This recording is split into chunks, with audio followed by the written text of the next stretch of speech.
all the way back in the Republican-dominated year of 2017, a collection of U.S. steel manufacturers were literally begging their shiny, new, overly bronzed president to slap tariffs on foreign imports. They were concerned that they were losing some of their valuable profits because the United States was taking in too much Chinese steel. They made up wild excuses about national security, which were quickly debunked. They went to the press. They met in the White House. And all along, they assured everyone that tariffs could solve their problem and inject fresh, honeydew-scented jobs into the economy. Smell that employment. But only a year later, most of them were singing a different tune. What actually happened is that they were able to snatch a quick swing upwards in profits because steel customers were concerned about the ability of U.S. businesses to actually fulfill orders in the long term, followed by a massively negative trend downwards due to overproduction and increasing prices of domestic product. They overestimated demand and then flooded the market, turning a mature industry with slow growth into a smoking crater of job loss and domestic market devastation. Well, at least the Chinese were happy. How could this many CEOs, this many captains of industry, who were educated in the best schools and were being compensated as if they were geniuses of their own product, not have even the faintest idea of what they were doing? How could they have gotten it so wrong? Well, as it turns out, in this video, I wanted to clear up some of the terrible misconceptions polluting our conversation about capitalism.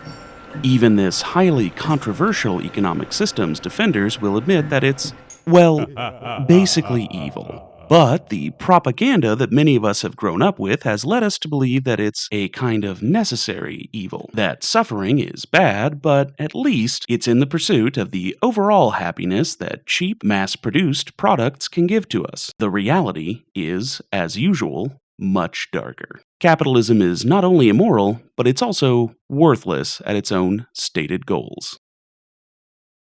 It's supposed to be a well-known fact that the private sector is the primary driver of innovation. Greedy corporations and their relentless thirst for the cutting edge of technology, putting workers at risk just to beat out the competition by a fraction of a degree of that holy grail of innovation. We're told that they thirst for it above all else, that their dirty profits are tied to it, that they'd kill just for a single bump of that sweet, sweet innovation. In reality, it's the public sector, the government, that has historically driven innovation.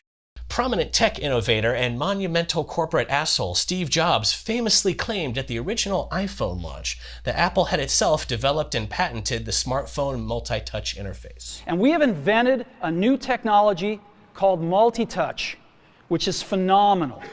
It works like magic.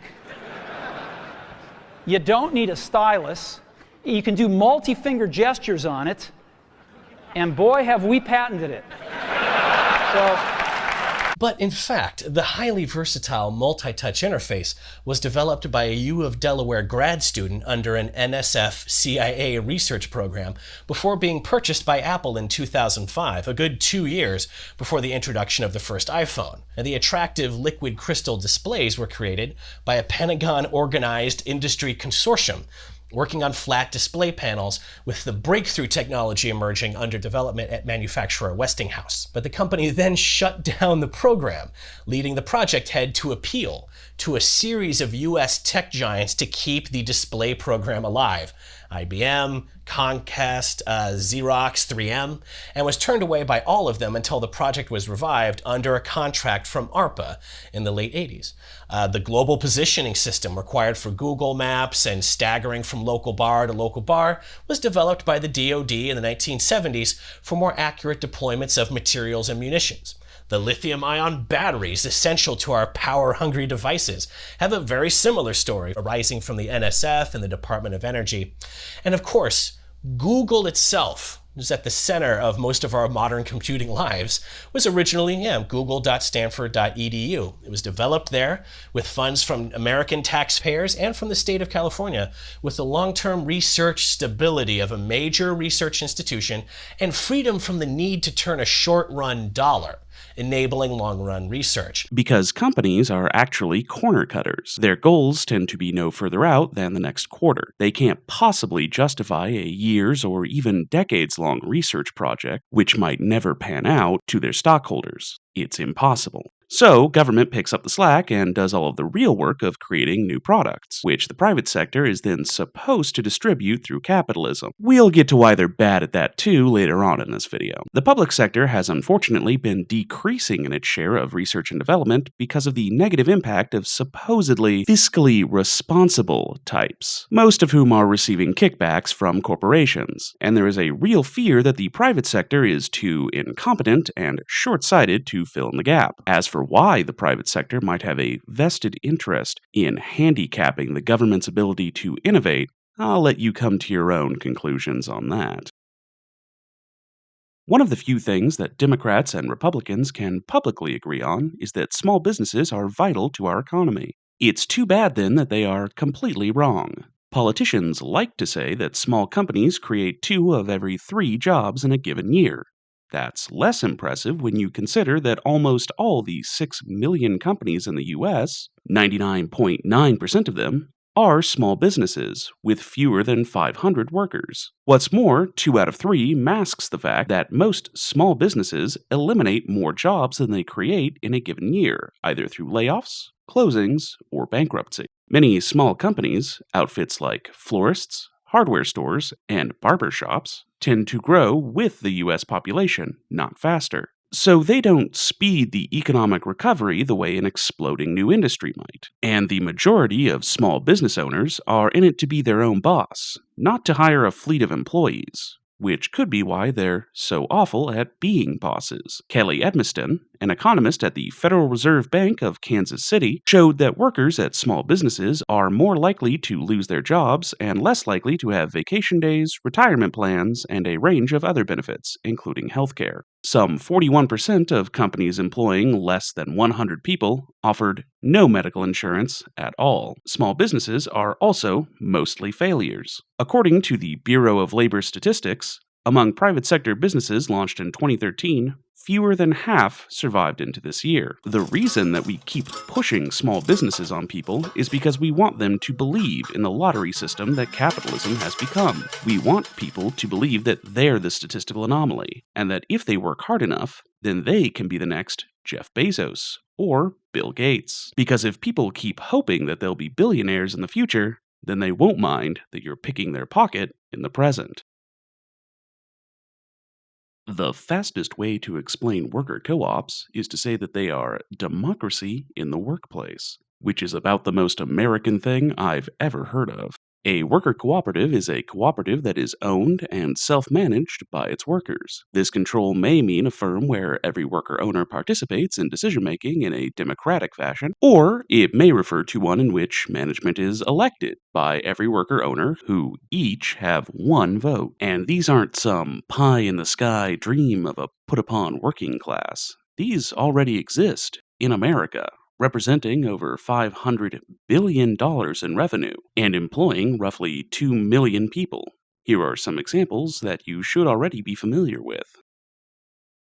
But for one of the biggest examples worldwide, let's turn to Spain, where the Mondragon Cooperative Corporation currently consists of 102 federated cooperatives employing over 73,000 people. The vast majority of these worker owners are in the industrial and distribution segments of the economy, competing successfully in global markets. In addition, the Mondragon Cooperative System owns its own bank, university, social welfare agency, several business incubators, and a supermarket chain. It also turned the town of Mondragon from the poorest in Spain to the wealthiest, employing most of the residents as worker owners. But rather than dwell on the obvious successes, I'd prefer to cover the much more interesting topic of how worker co-ops deal with failure. In the wake of the 2008 financial crisis, Fagor Electrodomésticos, the largest of the industrial cooperatives, failed, eliminating the jobs of 1,800 worker owners in 2013. Capitalism failed Spain,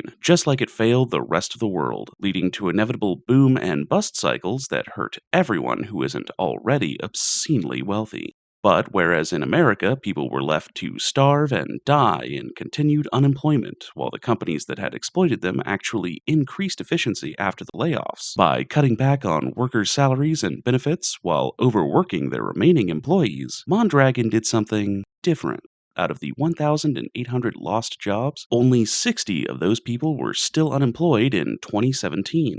Most were shuffled back into the cooperative system and found similar work in other Mondragon-owned companies. They took care of their own. Even the people who retired were given generous compensation packages, and all former employees were able to get unemployment benefits, including 80% of their former salaries for 2 years. When the recession was plunging the rest of Spain into abject poverty, Mondragon kept its employees and allowed them to vote on whether or not to tighten the belt. The 8,000 worker owners employed by the Eroski supermarket chain voted overwhelmingly for a pay cut and to work longer hours during this period. Can you imagine that happening in a non-cooperative workplace? According to how we've been told that our current system works, if enough wages get uncompetitive for Apple, then iPhones apparently just cease existing. If it pays more to be a grocery store clerk than a truck driver, and the job availability is high enough, then we stop getting groceries delivered to stores, and both industries fail. Our non-cooperative system doesn't work. It fails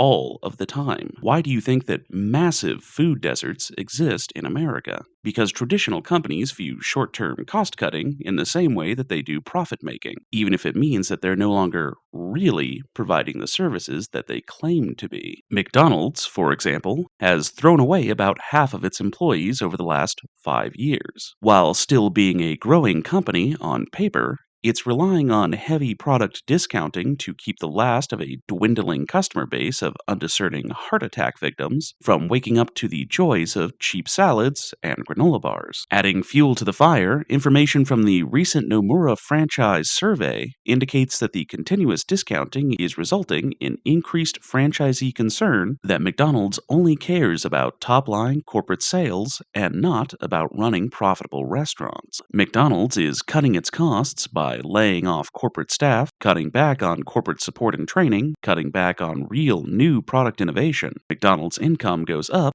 as franchisee profitability goes down. McDonald's is relying on financial engineering to prop up its shares, increasing debt to buy back shares, and continuing to increase the dividend payout. Stock buybacks, in case you're not familiar with them, are when a company decides to use its available cash to buy up shares of its own stock, rather than investing in things like research or its employees. This can artificially prop up the stock price, temporarily helping out shareholders, while slowly imploding the business itself. The biggest social concern about this has to do with opportunity costs. Money that goes to shareholders in a stock buyback program could have been used for maintenance and upkeep. On average, fixed assets and consumer durable goods in the US are now older than they've been at any point since the Eisenhower era. There is a lot of attention paid to the nation's crumbling roads and bridges, with private infrastructure also suffering neglect, although it's less talked about. Measures like consumer durable good age are pretty complicated, but in regards to the current topic, I'll put it this way. Do you really think that the cheap junk that Americans have bought over the last decade was built to last? Because if not, and they're not replacing it, then that's a problem, especially if that problem is partially caused by the companies selling it, who would rather pretend to be functional businesses on the stock market than actually, produce any products. One thing that they're definitely producing, though, is government subsidies. Nike, for example, a company that made $25 billion in 2013, was also at the time threatening the entire state of Oregon into just giving them another $2 billion by not taxing them as much as they should have. In exchange, the company claimed that it would spend $150 million, a much, much smaller number, in order to create 500 jobs there. So about $4 million per job. Which means that Nike apparently overpaid to create each of these jobs in order to get way overpaid in return, because they threatened to pull their current businesses out of the area. Which is, I guess, a fine way to steal a profit, but I don't know what it has to do with making or selling shoes. This subsidy problem is way bigger than them, too. I actually took the time to compare the 2019 Fortune 500 list to the most complete list of US subsidies that I could find. I say most complete because you'd better believe that these companies, and the states that are handing them free money, are doing whatever they can to hide this fact. By the way, look at this ugly beast I had to make. I'm just saying, if I did have a Patreon, then I think that this would have justified it. Anyways, out of those 500 companies, which represent 2/3 of the entire US GDP, I could only find 25 that appeared to not be using government subsidies. 25 out of the top 500, representing the bulk of our GDP. It's also important to note that these are only the subsidies for the US, and these are international companies, by and large. The dirty truth here is that not only are these companies bad at the market, but that it's probably impossible to even have a competitive multinational corporation without generous government assistance. Because the private sector does not work at any level and gets especially unwieldy the more that it scales up. It's almost like giving over important supply chains for a country's continued functioning, like food and clothing, to a group of people who do not need to have any experience or proven ability to run any part of those supply chains, do not have any requirement to employ people in those supply chains, and do not have any requirement to actually provide any product at all, is a bad idea. But getting back to co-ops, even though they're still part of the private sector, for as much as that distinction even really exists now that we've seen all of that subsidy data, it is amazing how much better these companies do when they're structured more democratically and with goals that make them operate in a style closer to the public sector. For example, co-ops have been found by multiple studies to be more productive than traditional companies. They also remain more productive as they scale up. One 1995 study of worker cooperatives in the timber industry in Washington found that co-ops are more efficient than the principal conventional firms by between 6 and 14%. Also, worker co-ops actually last. According to an analysis, worker cooperatives in British Columbia, Alberta, and Quebec in the 2000s were almost half as likely as conventional businesses to fail in 10 years. In 2005, 1% of German businesses failed, but the statistic for cooperatives was less than 0.1%. A 2012 study of Spanish and French worker cooperatives found that they have been more resilient than conventional enterprises during the economic crisis. But what I find really interesting about this is that even those people who say that work only exists to get you paid and aren't really worried about the shortage of goods and services being caused by the razor-thin margins of capitalism are still getting screwed by traditional companies. Not only do worker co-ops pay more by a gigantic margin, in Mondragon Corporation, the world's largest worker cooperative, the pay ratio between the lowest and the highest earner was 1:9. By comparison, the ratio between CEO pay to average earner in the top 350 US companies was 1:321. In France, the pay ratio between the highest and lowest paid 10% of the employees is 14% lower in worker cooperatives than in otherwise similar conventional firms. And here's another fun number to digest. If Apple were a worker cooperative, then each employee would earn at least $403,000 a year on top of their current salaries. So basically, if you work for Apple right now, or really any traditional company, then you are already getting conned. You are already not being paid what you are owed. That need for, on paper, competitive pay opportunities combined with a desire to not actually live up to the opportunities offered may be why large corporations are incentivized to commit illegal wage fixing, especially when it's not like they're going to be punished for it anyways. You might think that because you're making a comfortable-ish $60,000 to $100,000 a year that you are doing well and have succeeded in some way at your career. But the truth is that you're a sucker, just like most people who work in the United States. And no matter how hard you work or how smart you think you are, you'll always be a sucker. You'll always be working for less than what you're worth. You'll always be little people. And you are never truly going to be part of the owner class that feeds on victims like you, unless you start working with the people next to you instead of for the people above you. And if you don't, then not only will you lose out, but your whole country will too. You know who was really into privatization? The Nazis! Actually, the English version of the word was coined as a way of explaining what the Nazis did to their economy, one of the very first mass privatizations of state property in history. See, both the Weimar Republic, a nominally democratic institution which used independent right-wing thugs to suppress local socialist parties, and the Nazi regime which replaced it, were both inherently capitalist. Far from being the strong government advocates that they're usually painted as, the fascists under Hitler believed that private industry should be in charge of basically everything, with as limited a government as possible. They privatized any industry that they could get their hands on, froze wages, destroyed all forms of collective bargaining, and even believed that they could easily compel foreign businesses to work against their own nations because of a shared interest in the capitalist tendency to weaken governments as a way to amass power and profits. This kneeling to the unregulated free market is actually one of the most predictable markers of Western fascism, and was present in Italy under Mussolini, Croatia under Pavelic, and Portugal under Salazar, because while we may hear a term like ultranationalist and believe that it means that the state controls everything, fascists do not equate the nation with the state.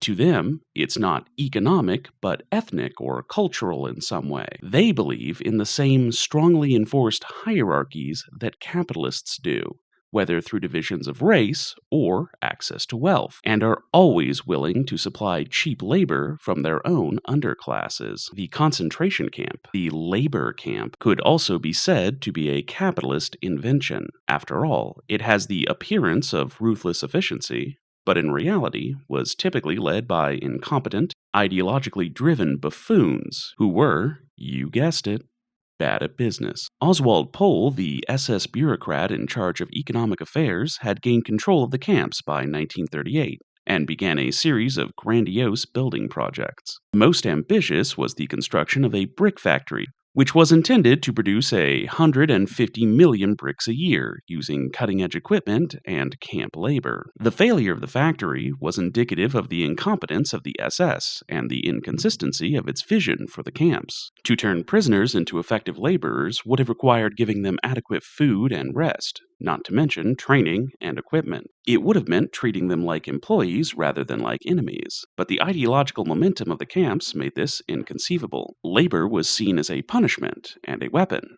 which meant that it had to be extorted under the worst possible circumstances. Prisoners were made to build the factory in the depths of winter, with no coats or gloves and no tools. Inmates carried piles of sand in their uniforms, while others moved large mounds of earth on rickety wooden stretchers or shifted sacks of cement on their shoulders. 429 prisoners died, and countless more were injured. Yet in the end, not a single brick was produced. Coerced labor is an example of something that economists call a deadweight loss, and understanding this concept is crucial to understanding why exploitation in capitalism is a negative for society as a whole. Here's an example. Let's assume that the market is selling apples, and each apple costs 50 cents. But along comes a big-time grower who knocks out enough competition to become a monopoly. They can now set their own price, and they set it at $1 whole per apple. Their profit increases, and that's good for them, but a lot of customers just lost the ability to buy apples. This hurts the entire economy because fewer transactions are taking place. That's deadweight loss, because the apple monopoly is dead weight. They're getting richer and richer, but only because they've wrecked supply and demand in such a way that it makes the country that they're selling in poorer as a whole. By the way, the principle of deadweight loss applies to both government subsidies and stock buybacks as well, because they artificially change the value of a product to something which is not reflected by the true cost of its production. Applying that same logic to labor itself, let's look at slavery in the antebellum South. What was the deadweight loss of slavery? Using data on estimates of earnings of free workers, higher rates for slaves, which are better at approximating the marginal value to slave owners of an extra slave, and subsistence consumption taken from the core texts on the economics of American slavery, Jeffrey Hummel estimated that deadweight loss. He placed it at between $52 and $190 million in 1860, with the smaller amount representing 5% of total income in the region. In other words, the loss in utility of forcing slaves to provide more labor than they otherwise would have had a value of between $52 and $190 million. But that is not the whole sum of deadweight losses. In the southern states, the enforcement of slavery was not fully undertaken by slave owners. The states mandated slave patrol duty for free whites. This relieved slave owners of the costs of enforcement, while they kept the rewards from coercion, which were spread over a large population. The mandatory duty was a tax in the form of labor in kind. In some states, there were actually taxes to finance the patrols. Hummel estimated the sum of enforcement costs, brought his estimates to between $64 and $210 million. This represents, at most, a fifth of the entire Southern economy in terms of inefficiency. This remains a conservative estimate, as there was also a deadweight loss from forcibly reallocating non-slave labor towards patrolling, which is hard to measure. This addition is useful as it shows that the deadweight loss was not contained to slaves. It extended to poor, non-slaveholding whites. And this exact style of artificially generated poverty and persecution in the name of profit for a few, at the expense of the hollowing out of a country's economy, still exists today. Think of how many financially poor areas are being over-policed due to crime related to a non-existent social safety net. While capitalists are having their interests protected, who is actually paying the bill for that policing? Meanwhile, ALEC, a major Washington lobbyist that is convincing legislators to spend tax dollars for unnecessarily brutal, long-term, and frequently illegal immigration crackdowns, is representing members who are benefiting from a modern version of that same slavery model, which was a drain on America's resources over 100 years ago. By the way, since I brought up Apple and Nike earlier, I think it's only fitting that I mention them again when talking about modern-day slave masters. The U.S. State Department-funded Australian Strategic Policy Institute alleges some factories that supply the brands appear to be using Uyghur workers sent directly from re-education camps. Slave camps.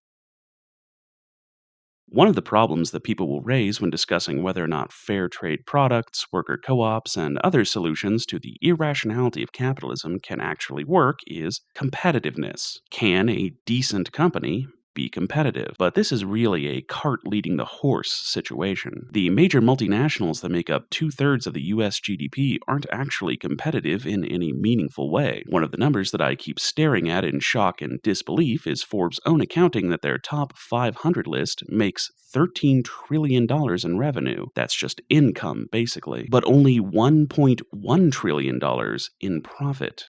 That's income after expenses. Basically what's left of your paycheck after you've paid all of your bills. So, according to them, the overwhelming majority of money being made by these companies is spent on just keeping the lights on in a way that is remarkably inefficient. Now, obviously, some of this is due to some creative tax sheltering. After all, a lot of these companies are not only skipping out on paying taxes altogether, but are actually being paid to continue doing business by the US government. Still, I think that that's an interesting number, $1.1 trillion.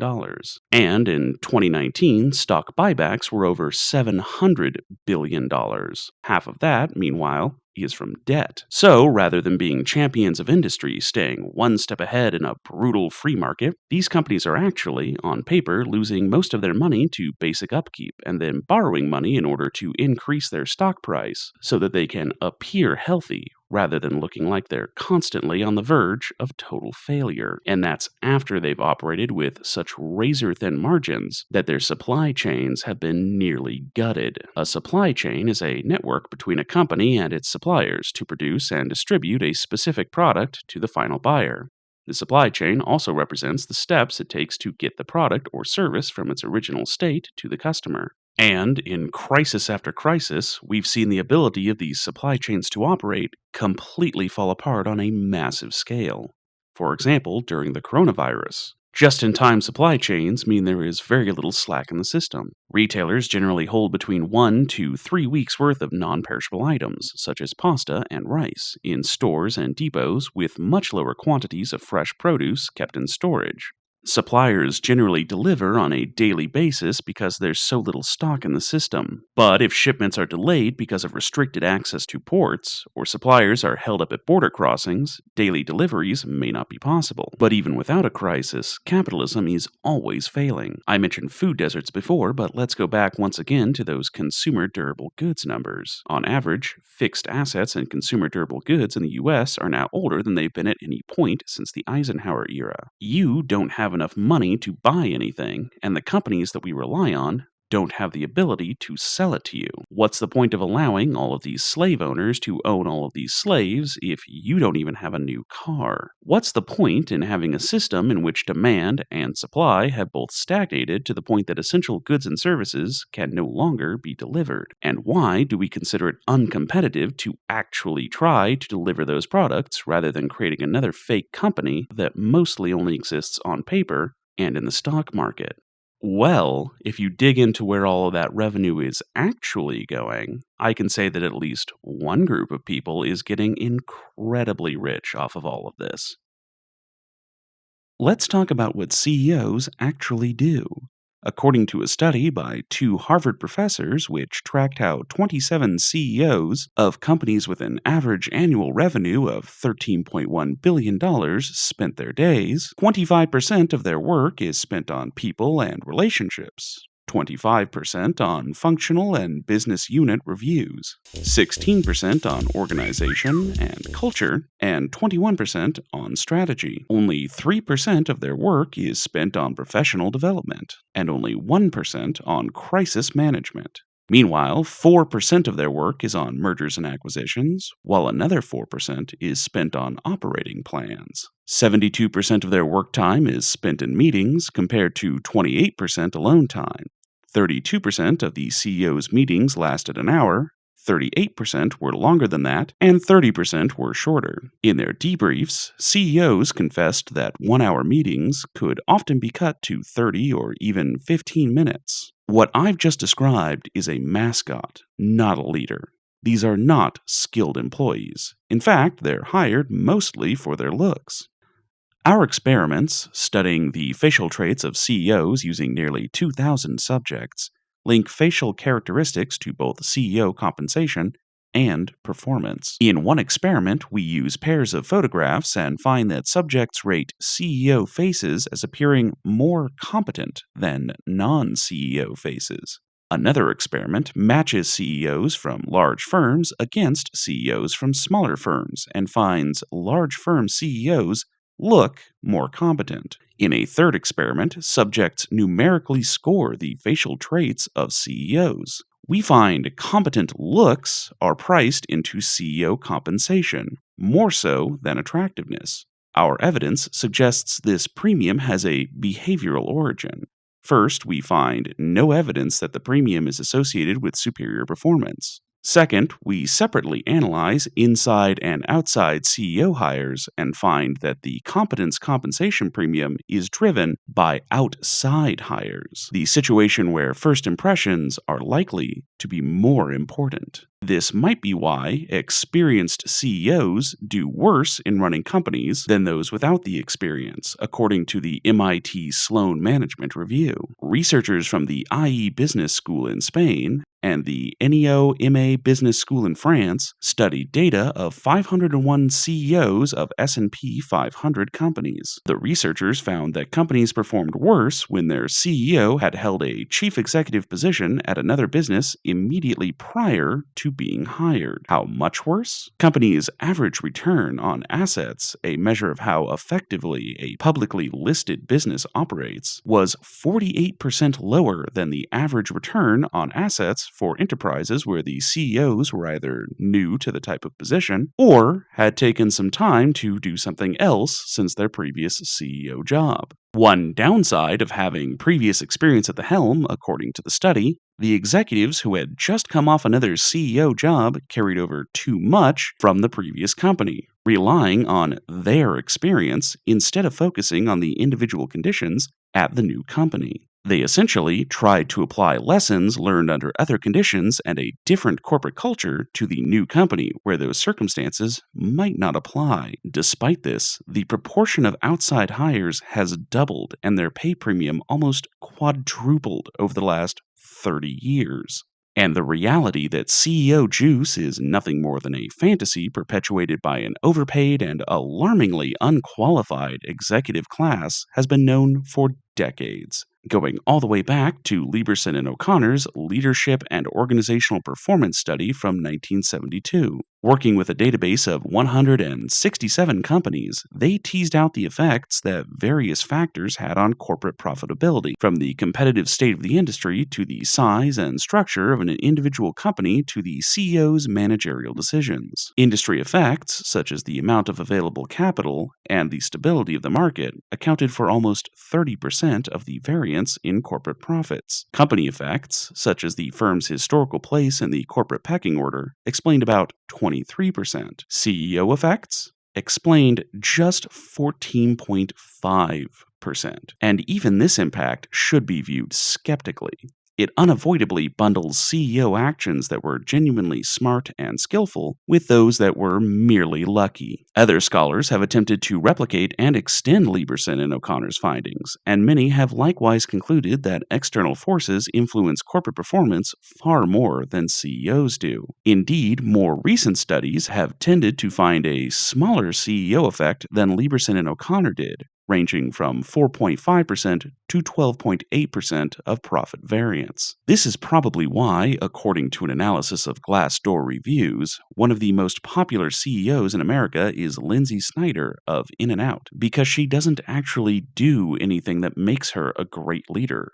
Her company just gives decent benefits and pays its employees a little better than other fast food chains. Her employees like her because they're able to get at least some of what they've actually earned through their labor. It's even worse than that, though. CEOs may be nothing more than glorified mascots, but they're not even good at that. In fact, it's best to keep them as far away from the public as possible. Firms of more conscientious CEOs tended to have lower levels of stock volatility, but were able to generate higher stock returns at increasing levels of risk. In contrast, firms of more neurotic and extroverted CEOs tended to experience higher levels of stock volatility, but were less able to translate this high risk into higher shareholder returns. In fact, for the firms of highly extroverted CEOs, there was a negative relationship between stock risk and shareholder returns. The idea of the rockstar CEO whose eccentricity is a selling point is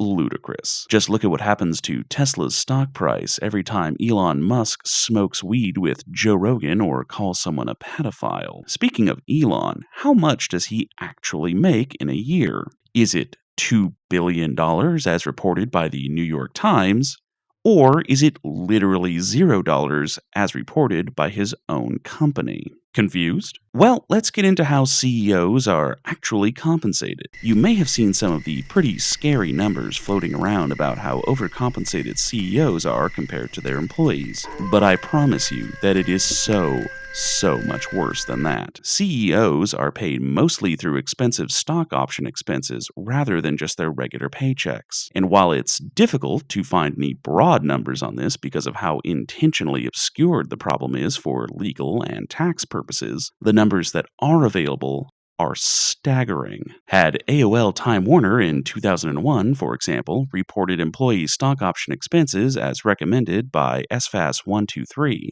it would have shown an operating loss of about $1.7 billion rather than the $700 million in operating income it actually reported. That's a quote from a Harvard Business Review article from 2003, and even though legislation has been passed to deal with the issue, it's still as pernicious as ever and likely getting worse. Quoting now from the Financial Times, Uber, for instance, reported $172 million in stock-based compensation expenses in 2018, But the usage of employee options and restricted stock is widespread, with the cost tallying to $1.1 billion at Amazon and $1.7 billion at Apple in the most recent year. Lest you think that this is a phenomenon unique to technology companies, Wells Fargo and JP Morgan Chase had $2.4 billion and $1.9 billion in equity-based compensation, respectively, during the most recent 12 months. There was a leap in the usage of stock options by publicly traded companies in the 1990s. This was driven by flawed accounting practices, bad legislation,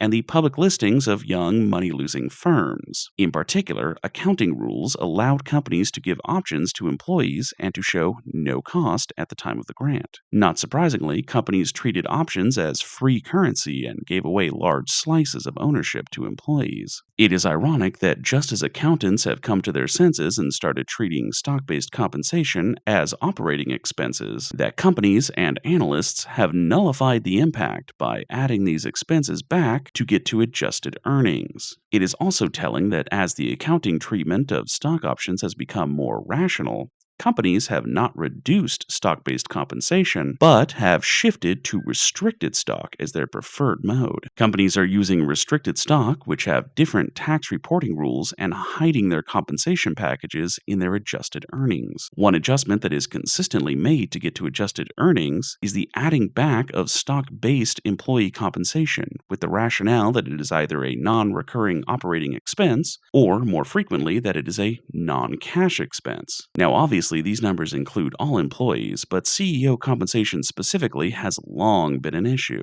CEOs enjoyed outsized income gains even relative to other very high wage earners, those in the top 0.1%. CEOs of large firms earned 5.4 times that of the average top 0.1% earner in 2017. Up from 4.4 times in 2007. This is yet another indicator that CEO pay is more likely based on CEOs' power to set their own pay, not on a market for talent. Consequently, the growth of CEO and executive compensation overall was a major factor driving the doubling of the income shares of the top 1% and top 0.1% of U.S. households from 1979 to 2007.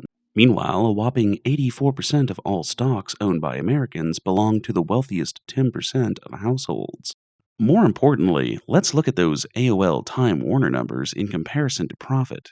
That's about $2 billion of loss that didn't have to be reported because of legal loopholes that every major traditional company is now using. I'm going to do some quick and dirty back-of-the-napkin math to apply that to the other Fortune 500 companies. If each one of them is only hiding $2 billion in stock compensation, and as we've seen from the Wells Fargo example, they are likely hiding much, much more, then that would eliminate $1 trillion in profits. That's nearly the entirety of their reported profits for 2019, and the total profits for all American companies was only about $2 trillion for that year. If similar math were performed for all of the other companies in the country, then we'd have to ask the question, is every large company operating at a loss every year? Imagine roughly $2 trillion, nearly all profit in the country, lost to executive compensation. Why, for that amount of money, you could pay every literal slave in the world $8 an hour at 40 hours a week. Yikes. Let's compare that to the perennial Republican talking point of government waste. In fact, let's compare these numbers to the supposed research done by the Citizens Against Government Waste, a right-wing think tank which gives cover to corporate lobbyists under the guise of a not-so-grassroots movement. These are the most motivated people in the world to try and push propaganda about government overspending, and the best that they can do with their fudged numbers is to claim that we could shrink the government by about $500 billion a year. Even at my lowest estimates, that means that private sector waste is twice as large as public sector waste year to year, just accounting for executive compensation. And at least when the government spends money, we usually get something out of it. It's obvious that capitalism has major ideological and ethical failures. That much is not only self-evident, but has been argued many, many times by people who are much more skilled at debate than I am. What I don't see talked about often, though, is the fact that the math also doesn't check out on capitalism. There is no version of it which is not inherently parasitic. And now that we've been dealing with the ignoble experiment of mass privatization in America for decades, we have the results to prove it. The top 0.1% of American wealth hoarders make up only 160,000 households. According to some estimates, that's the amount of people who make at least $1.5 million a year. Note that I am not even including capital gains. This is strictly payroll. If I were to include capital gains, then I would have to mention that the world's wealthiest family collectively makes $4 million an hour. But okay, 1 million buckaroos a year. That's 1 million times 160,000. $160 billion a year. That same group of people is supposed to have at least $111 million in net worth per household. Collectively, that's almost $18 trillion. Again, I remind you, this is lowballing on these estimates. Now let's compare that to how much the US government collects in taxes per year. Only $4 trillion. In 2016, that $4 trillion was made up of only $538 billion in taxes paid by the top 1% of earners. Not even the top 0.1%. Meanwhile, the bottom 90% paid around $440 billion, a difference of only about 7%. We pay for the government that gives subsidies to companies that spend those subsidies on executive compensation packages which only increase the wealth of that top 0.1%. Now, let's talk about what we're losing for that. Here's what it would cost to fix America. Ending homelessness? $20 billion. Fixing our decaying infrastructure? $5 trillion is the highest estimate I've seen so far. Those two fixes would provide a remarkable overnight change in the access that everyday Americans have to the ability to generate their own wealth, which, by the way, can then be taxed. Right now, we tax anyone making over about $500,000 a year at the same rate. 37%. If we added only 13% to that just one time, then that's homelessness fixed right away. Infrastructure? A single wealth tax that would leave those 160,000 households with $13 trillion still between them. Or just do it slower by keeping that higher income tax on unrealistically exorbitant wealth earners. And what are the owner class gaining for our loss? Well, let's say you're Jeff Bezos and you have a net worth of $145 billion. Obviously, a lot of that is tied up in stocks, but that can become cash pretty quickly. The most expensive private home, Antilia in Mumbai, costs $1 billion. So let's say you've bought that. The world's most expensive car is a Rolls-Royce, $13 million. Not much for you. Most expensive yacht? About $2 billion. Remember, you're still making almost $9 million a year. How are you going to spend all of that? Probably by buying properties to rent or businesses or something else that will necessarily increase your unequal wealth. Your money is making you more money. You're drowning in it. So what do you buy? What's left? Power. Not because you need it, not because you even want it, but because, hey, why not? You've got to spend your money somehow. Or maybe you don't. Maybe you really do just hoard it. Take it out of the economy entirely. Make it valueless to the country that you owe your fortune to. It's not like anyone's going to come and take it from you. After all, billionaires have actually decreased their taxes by 79% since 1980 as a percentage of their wealth. And your company is doing a fantastic job of dodging taxes too. Not only do you not pay the government, but the government itself is shoveling cash your way through your company, and you're still borrowing more money to hoard. Right now, corporate America's debt load is nearing $10 trillion, 47% of the overall economy. This is the ideal under capitalism. This self-destructive inequality is its stated goal. By the end of the 1980s, sales of state enterprises worldwide had reached a total of over $185 billion, with no signs of a slowdown. In 1990 alone, the world's governments sold off $25 billion in state-owned enterprises, with continents vying to see who could claim the privatization title. The largest single sale occurred in Britain, where investors paid over $10 billion for 12 regional electricity companies. New Zealand sold more than 7 state-owned companies, including the government's telecommunications company and printing office, for a price that topped $3 billion. This is how the plan works. Convince elected officials to sell off public assets that citizens have already paid for with their taxes and require for their daily lives. Then leech them dry until they need subsidies, bailouts, and generous deregulation just to stay open. Continue to leech off of this extra money until the wealthiest people in the country have so much more money than the government that they essentially own the nation. Police become private security, the military become mercenaries, democracy is rigged, and the average citizen finally loses any access to upwards mobility. Corporate profits are at their highest level in at least 85 years. Employee compensation is at the lowest level in 65 years. This is why, despite the cost of consumer goods going down, thanks to government-sponsored innovation, Americans aren't buying them. Their wages have stagnated while education, housing, and healthcare costs have gone up, essentially removing them from the economy as anything other than rent payers with massive debt.